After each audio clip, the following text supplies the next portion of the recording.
Star 24 hours news હવે જોઈએ અગત્યના સમાચાર। ચૈત્ર સુદ નવમી એટલે રામનવમી પાવન પર્વ નિમિત્તે અકોટા વિસ્તારમાં આવેલ શ્રી રામેશ્વર સાંઈનાથ મંદિર દ્વારા છેલ્લા 25 વર્ષથી મહાયજ્ઞ, મહાઆરતી અને મહાપ્રસાદીનું આયોજન કરવામાં આવ્યું।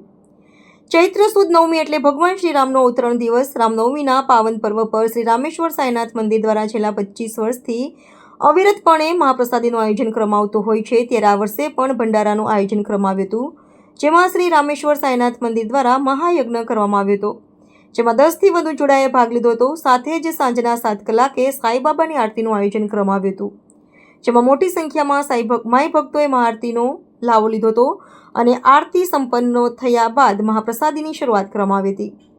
મંદિરના આયોજકો દ્વારા આયોજન કરાયું હતું, જેમાં 8000થી વધુ સાંઈ ભક્તોએ મહાપ્રસાદીનો લાભ લીધો હતો। સાથે આજે રામનવમીના પાવન પર્વ પર નાની બાળકીઓએ ડાન્સ કર્યો હતો। આ મંદિર અકોટા વિસ્તારમાં છે, જે મંદિરનું નામ શ્રી રામેશ્વર સાંઈનાથ મંદિર છે અને અમે લગભગ 25 વર્ષથી શ્રી રામેશ્વર સાંઈનાથ મંદિર રામનવમી નિમિત્તે આ ભંડારાનું આયોજન કરીએ છીએ, જે મંદિરમાં ઓછામાં ઓછા 8થી 10,000 પબ્લિક જમવા માટે આવે છે।